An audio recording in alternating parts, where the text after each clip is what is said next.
Senator Robert F. Kennedy died 50 years ago today. My thanks to all of you, and now it's on to Chicago, and let's win there. Thank you very much. Bobby Kennedy was assassinated at the Ambassador Hotel in Los Angeles just moments after he won the California presidential primary. Shortly after his funeral on June 8, 1968, at St. Patrick's Cathedral in New York, a train took his remains to Arlington National Cemetery outside Washington, D.C. He was buried next to his brother John. Up to 2 million Americans interrupted their day to stand by the tracks and pay tribute to the man lying in the train's last car on its 225-mile journey. I was asleep, and my wife woke me up, and she said, I think Bobby been shot. But it's amazing. 50 years later, it's surreal. John Anderson was a campaign aide for Robert F. Kennedy in 1968 and managed the guest list on the funeral train that day. I was struck by the size of the crowds. Every now and then there'd be 1 or 2 people standing with a flag or sign. It was very emotional. Still is. Also aboard the train, photographer Paul Fusco. He captured the faces, black and white, male, female, young and old, staring into the train window. They're as mixed in age and sex and color and size as New Jersey is mixed. John Malone, who was 20 at the time, stood along the tracks in New Jersey. Did it feel like a funeral, or? It actually did. The sense was that you were at a wake. You were paying your respects and just here to do that and stay quietly waiting for the train to come by. In one of the houses here, I could hear a woman crying. And as the train came by, she just called out, "Oh, Bobby, oh, Bobby."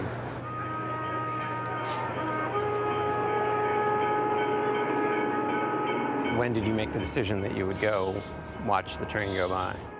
As soon as I knew that the train was going to be coming by this close, I just felt I needed to do it.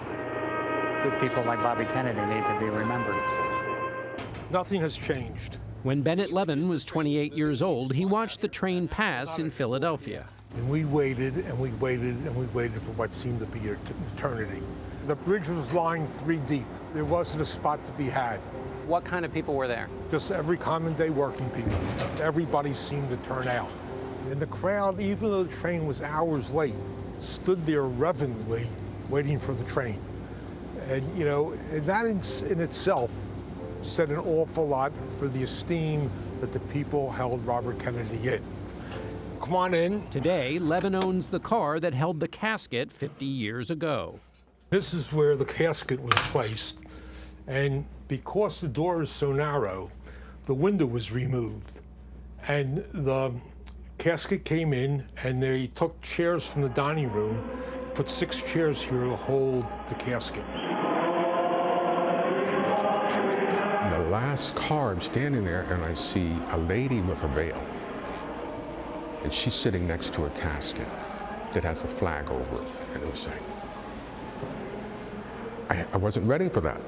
I just expected to see the train. And here I'm looking at a lady with a veil sitting next to a coffin that's carrying the hope of my family, Black Americans. Police made periodic sweeps up and down the street, tossing tear gas into the crowds. During a year marked by racial unrest, from the assassination of Martin Luther King to riots in the cities, 15-year-old Michael Scott went with his mother to watch the train pass through Northeast Maryland. The fact that he was willing to stand up for people who looked like me, people who weren't privileged, people who worked in harsh working conditions, that spoke to me as a young man. The train was carrying the remains of our last hope.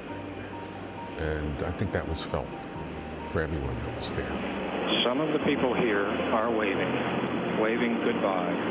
Stephanie Lang watched the train in Baltimore when she was 24 years old. She went with her husband and her 2-year-old daughter.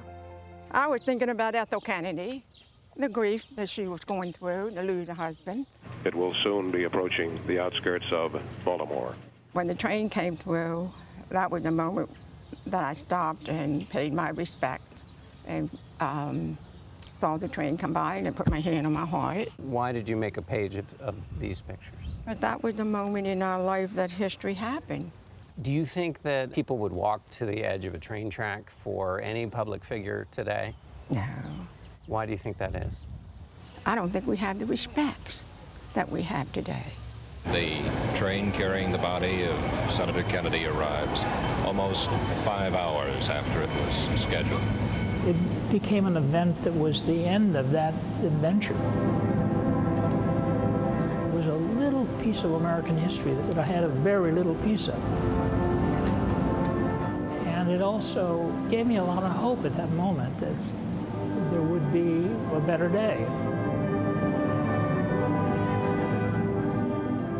Boy, John, there's something very powerful and very beautiful to know that 50 years later, your death, your life meant something on the planet that people still remember and admire and are moved to tears by your passing. right. That's very strong. And who would we walk to the edge of a train track for She couldn't name today? anybody. Yeah, yeah. It was very powerful having those conversations. Well, it was said about him that he felt the same empathy, right, for white working class as for blacks, as for Latinos, as Native Americans, and that in this era we yearn for someone who could unite such a diverse group of people the way he did, the way he felt empathy for all of them. And he felt it in his bones when Martin Luther King Jr. was assassinated. The famous speech where Bobby Kennedy stands up on the back of a truck and extemporaneously gives a beautiful eulogy. He didn't have a speechwriter. It just came out of him, and that's what people connected to. Yeah, but it leaves me sad knowing that that woman, like many people feel, who would you go and stand on the railroad tracks? And But we still hold a place there, and now we're just Yes. looking, some of us in America,